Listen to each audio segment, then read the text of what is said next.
And I'll call to order the committee of the whole meeting on October 3rd, 2022. The time is 7 p.m. Ben, would you please call the roll? Member Orr? Here. Member Volt? Member Stroya? Here. Member Warren? Here. Member McLeister? Here. Member Matheny? Here. Member Wyrick is absent, 6 present. Motion to excuse member Wyrick. Second. All in favor? Aye. Opposed? Motion carries. Okay, we'll start with the former rubbish committee, utility.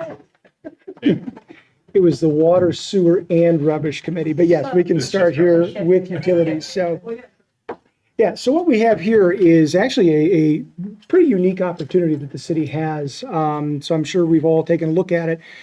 Basic gist of this is back in the 90s, the city entered into an agreement with I believe it was Ameritech, which is now AT&T, I believe, and for the lease of cell phone space on the top of one of our water towers.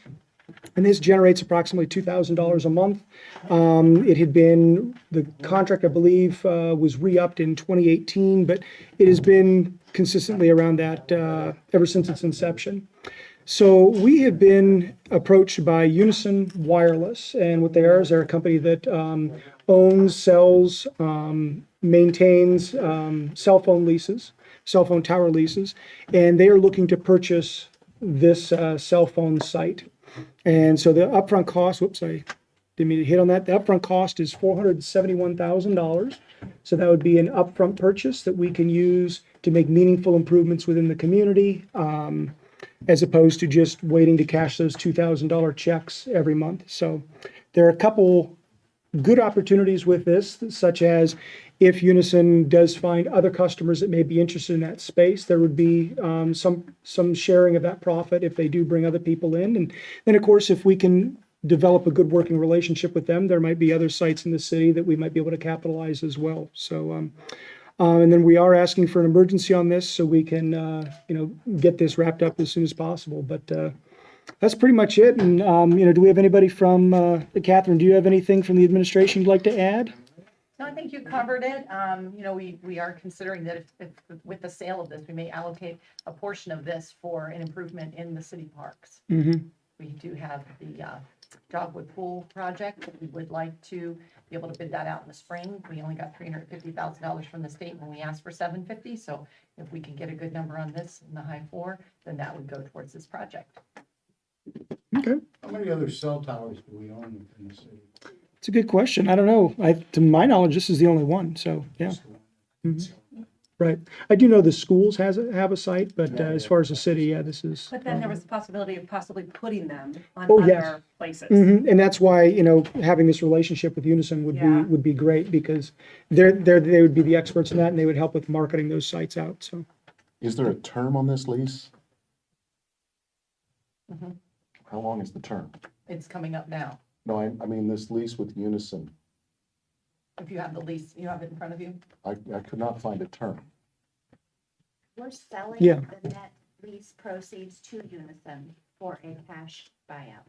But then they own that. Yes. They own that. In that forever. That space on top of the water tower. yes. And How's that work? May I interject, Dana? Yes. Thank you. No, they do not own the space on top of the tower forever. They own it as long as the original lease was effective. So basically, think of it as an assignment of the underlying lease and the proceeds related thereto for an upfront cash payment. So as long as the underlying lease is valid, that's the term of this. Once that lease expires, this expires as well. Okay, because I couldn't find anything on term in the contract. That's why I was concerned. And then I was concerned, and I know I reached out, and Mr. Diorio said you were going to answer some of my questions. And in the scheduled rent, it says that here, if at any time the rent actually received by Unison, paid by, is it AT&T, is less than the scheduled rent, then Unison shall retain all rents, units such as received full amount of scheduled rent, which would then be due to Unison. But I think it states that they don't have to pay anything. So if they sell more space, but they don't collect rent, then they don't pay any additional Is that how that works? Yeah, so ultimately, and you're referring to the net profits agreement, just for Yes. clarification, paragraph 4. So yeah, so the concept is, once they buy out the term of the underlying cell tower lease, we're done there as far as rent. We're not getting anything else off that upfront payment. The net profits agreement is for future development of the site, and that would be that in the event, basically they're serving as our marketing agent, and in the event they're able to get more users on the site, we get 75% of the proceeds that come in from those new agreements. But to answer your question as it relates to 4, yes.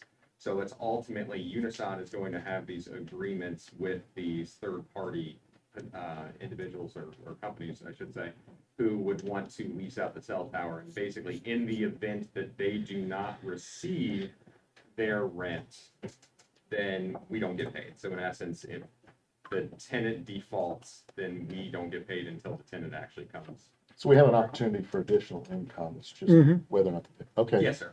Okay. I think the other one is the default side of this. In 6, we're not entitled to terminate the easement agreement created under this agreement for any reason whatsoever, including the breach of this agreement or the easement agreement. So that was my concern, is if they breach the contract, we still can't end it, but it sounds like it will end when that 2018 lease is up. Yeah, and that is correct. The last statement is correct. To Good. answer your former question, as far as the breach issue, we got to keep in mind that these are 2 separate agreements. They're interrelated, but they're 2 separate agreements. So the concept would be, and the main thing that Unison is looking for, that in the event there was a breach of the net profits agreement, so somehow a breach where rent wasn't paid on time, something along those lines, that we couldn't just terminate the communications easement that we had given them. So we basically couldn't lock them away from the site if they breach as to future development. Okay. Does that make sense? It does, and reading the contract, I generate more questions because I'm not an attorney, I don't study those contracts, it just adds more questions, so thank you for answering those, that helps. Yes, sir. tremendously. Perfect. Thank you. Or Dr. D or Revolt. Whoever. What's the life on the 2018? What was the term of the 2018 contract, you recall? Yeah, so there's an additional, from 2018, there was an additional 40 years. So 40? 40, so 2058, the expiration. And that's pretty standard for these contracts. I've actually seen much longer terms as far as the extension. The other question is, because we deal with this regularly, you're comfortable with this arrangement in terms? There's no caveat, fine print, intellectual fine print that we should stick in the back of our heads on this? Yeah, I'm comfortable with these terms. I guess for some background, this agreement was based largely on one that I negotiated with a different client at the end of last year. So rather than reinvent the wheel, Unison acknowledged the fact that I had just dealt with them literally 4 months prior, and so they used our same base agreement that we had negotiated as the starting point here. Perfect. Is that all, Daryl? Well, I think the other point is for all of us as we look at the budget down the road is that we've got a swimming pool that's going to require an upgrade, and this will be one way potentially to mate the proceeds with a state grant of $350. Mm-hmm. That'll get us pretty close. There'll be no pressure on Kathy Mm-hmm. to get that project done. Probably bid it out in the spring, early spring, and then it would begin in the fall. After Labor Day, we would close the pool down. Fantastic. I guess for the purposes of the press, intervening here, what we're contemplating and what will come to council will be a complete rebuild of the dogwood pool, pavilion, bathhouse, etc.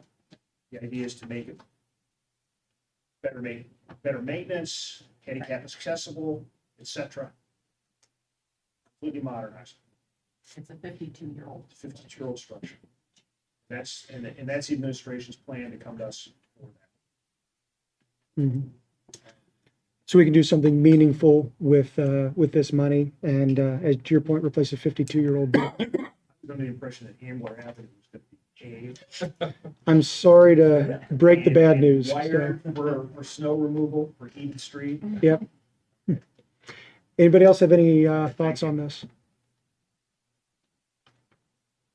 I would move that we put this on the agenda. Second. All in favor? Aye. Opposed? Motion carries. Finance and property, Stephanie. Okay. And Gina, I'll let you talk about this. So we're good things, and we have to do this at the end of each year, just transferring monies. Make us pretty much even at the end. But we were looking at street lighting as a cost economic development, the parks. Really a lot was the parks. But the good news was we had some COVID funding that helped offset that. So it really only left us with about a $64,000 transfer. Gina, I'll let you kind of elaborate on that. Yeah, I think you touched on all of them. So Okay. street lighting, as everybody's experiencing at home, our AEP bills are a little high, and so we didn't budget quite enough to get us through the end of the year. I think this will cover it on the street lighting fund. As far as the parks money we just talked about, we'd like to take the money from the proceeds of this and transfer it into that Parks Reserve Fund for now so that we can bid out the project in the spring. The COVID relief funds, that's a sewer infrastructure project that we're going to hold off until next year. And our engineer, city engineer, is going to apply for some other grant funds, OPWC, those to match with sewer extension funds. And then we've received additional donations. So we would like to allocate those so that we can be spent as well. Okay. Any concerns or issues? Okay. And move to adopt. Second? All in favor? Aye. Opposed? Motion carries. Next up is Canal Committee, that's mine. So this is to vacate alleys. There's 3 alleys mentioned here. This is gonna be an ongoing process, so this is not the first time we've seen this, and it's not gonna be the last time. What's that? You know he gave us this. Yeah. Okay. Yeah, so there is, they did give us a draft copy of the plats there. So this is 3 different alleys. We don't maintain them. They're not used for being alleys anymore. It just makes sense to vacate them. And again, this is gonna be an ongoing thing. This is gonna happen again. So, any questions, any discussions on this? I have a question. Are you gonna give? We don't, this isn't, we don't discuss things to the audience. It's, yeah, you can ask a question after that. If I may try to anticipate what this question was going to be. Yeah. So on the screen here, we have the 3 alleys. The northernmost or furthest to the left on your screen, both sides are owned by the Halter family. So the entire alley will become the private property of the Halter family. The middle alley, both sides are entirely owned by the Bossler Family Trust, so that alley will entirely become the property of the Bossler family. And then this third alley is where it gets slightly more complicated. So there are actually 3 properties that touch this alley, which if anybody from the public wants to see, there's a big plat on that white table back there for you. So because we're doing this vacation without a petition, under state law, we must split it right down the middle to the property owners on either side. So to the south, the furthest right would get, half the alley all the way down. That's the Humbert family. The house on the left of it, owned by the DeStefanos, they would get almost the entire left-hand side of the alley, except right at the end, the Witless family. I'm sorry if I'm mispronouncing names. Witalis, you were right. Witalis, has a little hook behind the DeStefano family property, so they actually touch the alley, so they'll get a little rectangle of property. And do most of those families use that alley to get in and out of the house? So right now, Okay. all 3 function effectively as people's driveways. That's what I wondered. How this came to me was the Humberts wanted to build a fence, and then our permits department informed them that it's not actually their property. So then it ended up on my desk of, hey, we'd like to vacate this alley because it's not serving anybody except them. We might as well give them the property. So all these affected families would receive this property for free from us. Got it. Question? Yeah. Is this non-petition proposal and the distribution of the alley, Mhm. does that work best is that the best scheme for the 3 property owners? Or would they be better off with a petition and a proposal of their own?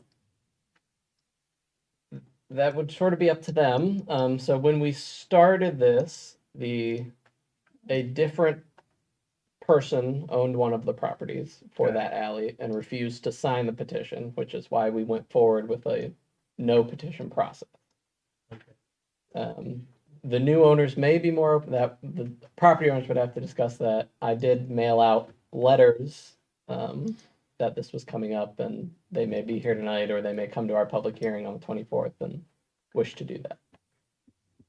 So if there would be a petition and an alternate proposal, there is an opportunity for the 3 property owners to devise that new formula that might be more agreeable.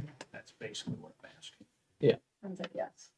So, you got time. And you can talk to us afterwards. Yeah. It's not that long of a Got some meeting. time. We'll hang around after for any Okay. questions, I guess. All right, thank you. Okay. Okay, so first I'll make a motion and a second, I'll ask for a motion and a second to move it to the agenda. Revolt will move. Second. All in favor? Aye. Opposed? Motion carries. And can I have a motion and a second to send it to the planning commission? So Revolt will moved. make that motion. Second. All in favor? Aye. Opposed? Motion carries. And I'll entertain a motion and a second to schedule a public hearing for 6:45 PM on October 24th. Revolt will make that motion. Second. All in favor? Aye. Opposed? Motion carries. Yeah. And ordinance and rules, John. All right, we've all got a copy of this. Really, I'd like to push this off till after the election.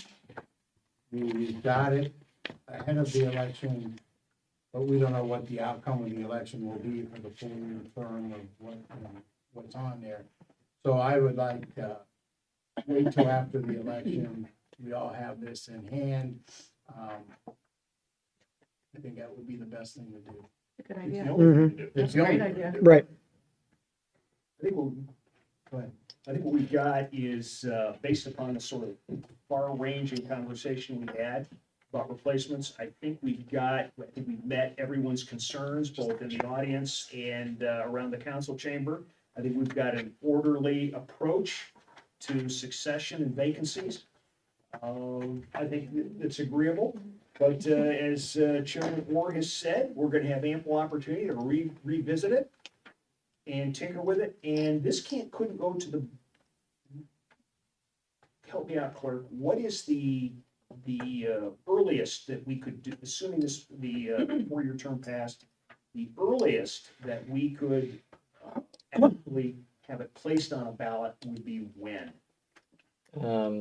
Since North Canton probably won't have a May primary next year, it would be in November of next year. Okay, and so that would have to be done sometime in advance of August, Roughly June. June? Not more than 120 days before. not more than 120 days. Okay, Oh, not more than 100. Not more. If we do more than 120, we have to call a special. Okay.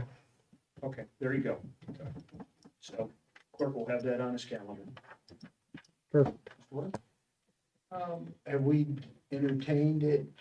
Any thought if it does get voted no, would we want to put it back on the ballot as a special election in the winter? I think it's something, yeah. Let's look at the elections. Mhm. Yeah. No, nothing else, man. Any further? Thank you, Ben, for. You're welcome. I'm sorry for misunderstanding the first time. I'm Lotus. No motion necessary on that one. And finally, I'll entertain a motion to adjourn. So moved. Who votes second? All in favor? Opposed? Hey, Matt, That's it. you said something about Got a short meeting. meeting on